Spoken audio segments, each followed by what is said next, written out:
The Chattooga River forms a boundary between South Carolina and Georgia. The Chattooga watershed is made up of 180,000 acres in 3 states. In the east, the Chattooga River is banked by the Sumter National Forest, and in the west by the Chattahoochee National Forest, names given by the Native Americans that once resided on the land.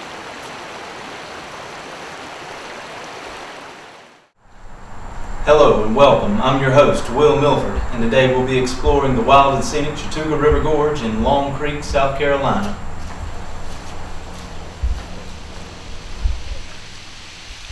This beautiful waterfall is named for a Creek maiden named Isaquina, who was captured by the Cherokee and given the name Katichi. One day, the Cherokee chief, angered with the white settlers, sent his warriors to capture Isaquina. She saw them coming and ran toward this waterfall to escape capture. Knowing that the Cherokee believed evil spirits lived in waterfalls, she pretended to leap to her death. She hid on the ledge below the top of the waterfall, where she remained until it was safe to rejoin her family. Her dramatic escape began the legend of Isaquina Falls. Also located next to Isaquina Falls is the 1,617-foot-long Stump House Tunnel. It was started in 1852 to connect Charleston to Knoxville and eventually on to Cincinnati, but the Civil War and a lack of funds brought construction to a halt.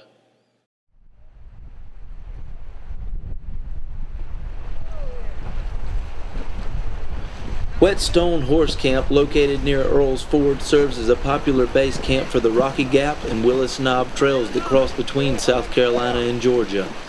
As you travel along the trail, you'll find rhododendrons, iris, and daisies, as well as have a chance to peek at ginseng, cornflower, and more.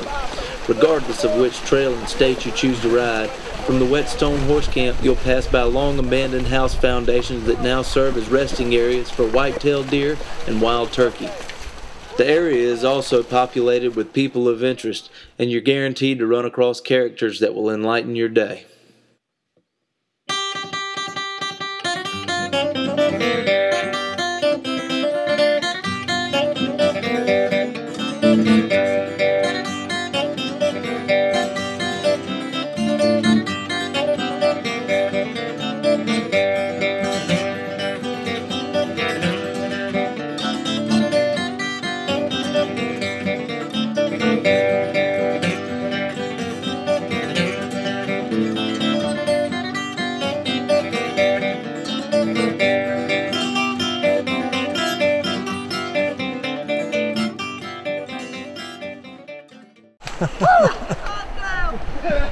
I couldn't save my spot once I got there. Oh, hey. Woo! You get that on video? The forests surrounding the Chattooga River are home to a multitude of plants, flowers, animals, and trees, including the Oconee bell that is indigenous to this region.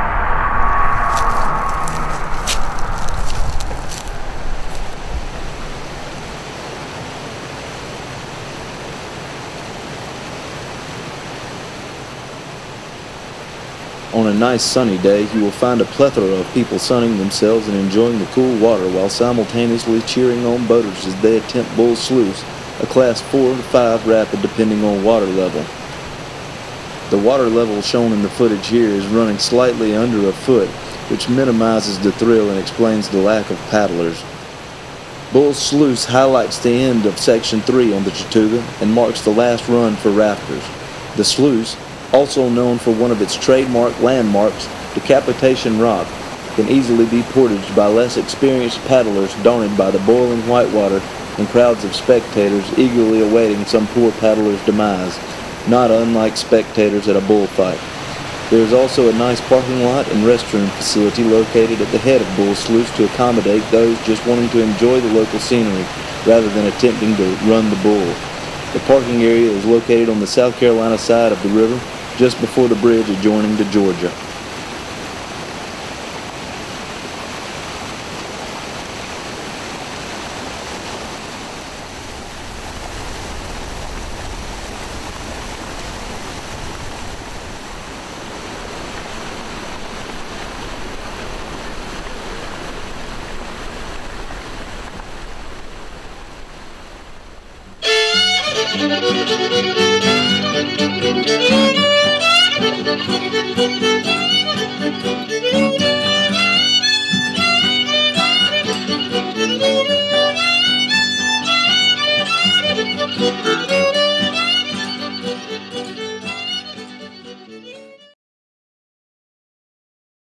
There's a nice free of charge primitive camping area here at Woodall Shoals. Woodall is the ideal place to camp because the river is just a short hike away and the hike is well worth the view.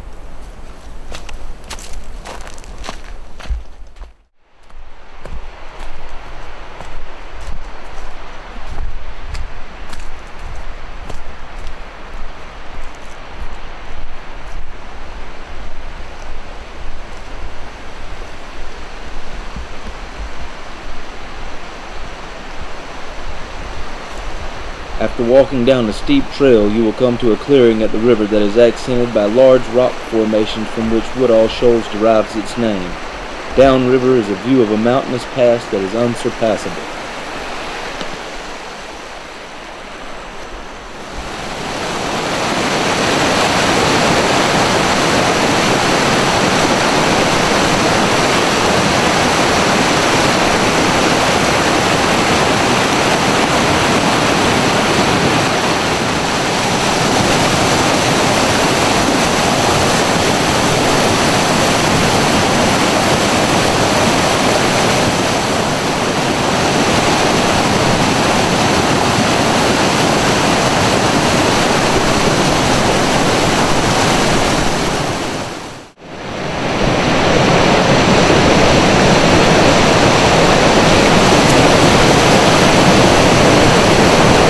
Woodall Shoals is a nice spot to take a dip during the summer months. However, caution should be exercised when swimming near it, as it is a keeper hydraulic, which means it poses serious risk to life.